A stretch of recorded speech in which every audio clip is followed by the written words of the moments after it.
በአርሰናል ዋንጫ መውሰድ ምክንያት ከትዳራቸው የተለያዩ ሰዎች ታሪክ ልንገራችሁ። እጅግ በጣም ያሳዝናል። እንዲህም አለ እንዴ ያስብላል። መጀመሪያ ለዚህ ቤት አዲስ ከሆናችሁ ሰብስክራይብ አድርጉ፣ ላይክ አድርጉ፣ ሼር አድርጉልኝ፣ ሀሳባችሁን ኮሜንት ላይ ጻፉልኝ ማለት ነው። እንግዲህ ታሪኩ ልጀምርላችሁ። ሚስቱ የማንቸስተር ሲቲ ደጋፊ ናት። ባልየው ደግሞ የአርሰናል ደጋፊ ነው። እንግዲህ ሁላችን እንደምናውቀው አርሰናል ለ22 ዓመታት ጠብቆ ትናንትና ነው ዋንጫ የወሰደ ማለት ነው። ይሁን እንጂ ሚስቱ የማንቸስተር ሲቲ ደጋፊ ስለሆነች ማንቸስተር ሲቲ ለብዙ ዓመታት ዋንጫ እየወሰደ ነበረ። ቢሆንም ግን ባልየው ማንቸስተር ሲቲ ዋንጫ ሲወስድ ባልየው በጣም እየተሰቃየ፣ በጣም እየተጨናነቀ፣ በጣም እያዘነ እያለቀሰ እንደነበረ እሷም ትመሰክራለች ማለት ነው። ይሁን እንጂ የትናንትና ጉዳይ ማለት እነዚህ ባልና ሚስቶች 3 ልጆች አላቸው። እንደምትመለከቱ 3 ልጆች አላቸው። ይሁን እንጂ እነዚህ ሰዎች 3 ልጆች ትናንትና ዋንጫ አርሰናል ዋንጫ ልክ እንደወሰደ ባልየው በጣም ተደሰተና ሚስቱ በጣም አዘነች፣ ልቧ ተሰበረ፣ በጣም አለቀሰች።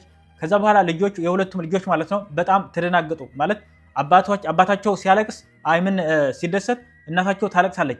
በዚህ ምክንያት እነዚህ ልጆች ተዋዛገቡ። ማለት ምን ሆኖ ነው አባቴ መታት እንዴ ወይም እያሉ እነዚህ ልጆች በኳስም አልመሰላቸው ነበር። ማለት ከዚህ ቀደም ያደረጉት ከነበረ ሁሉም ይለያል። ትንሽ ስለተለየ እነዚህ ልጆች ተጨናነቁና ልጆቻቸው ማለት የእናታቸው ልቅሶ አስጨነቃቸው። ስለዚህ ምን ሆነች ነው ምናምን ሲሏት እናታቸው ደግሞ ኳስ ማለት አርሰናል አሸነፈ፣ ማንቸስተር ሲቲ ወደቀች፣ ተረፈች ምናምን ስትል እነዚህ ልጆች ደግሞ ለአባታቸው እና አባቴ መቶች ነው ምናምን የምታለቅሲ ምናምን ሲሏት አይ አልመታኝም፣ ግን በቃ እባካቸው ተውኝ ምናምን ስትል ከዛ በኋላ ልጆቻቸው ተጨናነቁ። መጨረሻ ማለት ሚስቱ እንደዚህ አለችው፣ እንግዲህ አንተ እኔ ሳለቅስ አንተ የምትጨፍር ከሆነ በእኔ ሀዘን አንተ የምትደሰት ከሆነ እንግዲህ ከአንተ ጋር መኖር አልፈልግም። ከዛሬ ጀምሬ ከአንተ ጋር የነበረኝ የትዳር ወረቀት እቀዳለሁ።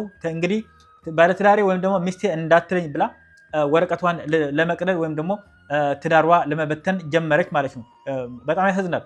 ባልየው ከዛ በኋላ እኔ ለ22 ዓመት የጠበቅኩት ዋንጫ ለመውሰድ ይህንን ያህል እያለቀስኩ ይህንን ያህል መከራን ስበላ የነበረ ዛሬ አንዲት ዋንጫ ስንወስድ ለምን የኔ ደስታ ለምን አያስደስትሽም?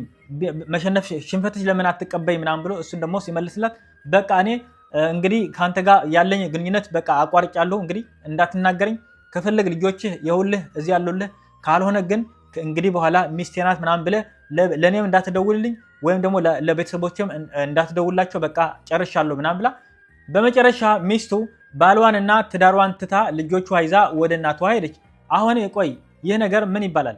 ማለት ኳስ መደገፍ ችግር የለውም፣ ግን ስሜትህ አለመቆጣጠር እና ትዳርህ እና ባለቤትህ ትተህ እስከመሄድ አረ ጎበዝ፣ ይህ ነገር በጣም ከባድ ነው።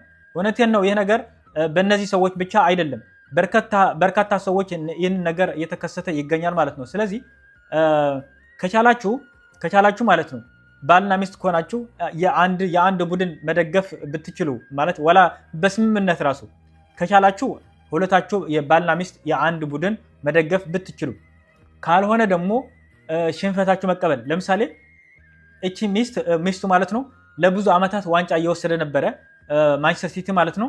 ቢሆንም ግን አርሰናል ትናንትና ከ22 ዓመት በኋላ አርሰናል አንድ ጊዜ ዋንጫ ስለወሰደ ብቻ ይህንን ዋንጫ እንዴት ማለት የባሏ ስሜት ለምን አላስደሰታትም?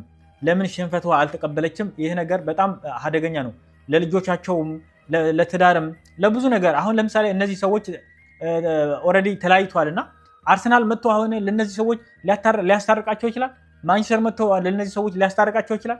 ስለዚህ ስሜታችሁ ብትቆጣጠሩ የተሻለ ነው ብዬ አስባለሁ። ምክንያቱም ይህ ነገር እንዲህ ብሎ ከቀጠለ ለምሳሌ ኢትዮጵያ ውስጥ ወይም ደግሞ ኤርትራ ውስጥ ወይም ደግሞ አፍሪካ ውስጥ እኮ በጣም ብዙ ችግሮች አሉ። ግን እነዚህ ችግሮች በቤትህ ያለ ችግር ሳትፈታ የእነዚህ የአርሰናልና ማንቸስተር እያላችሁ እየደገፋችሁ ከስሜታችሁ ውጭ ማለት በቃ ብዙ ነገር ለኛ የሚያሸንፈን ችግሮች አሉን እኮ። ለነዚህ ችግሮች እንዲህ ለአርሰናል እንደምንደግፈው ወይም ደግሞ ማንቸስተር እንደምንደግፈው የኛ የነገ ራዕያችን እንዲህ ብለን ብንደግፍ ኑሮ ድህነት ይጠፋ ነበር። እውነትን ነው።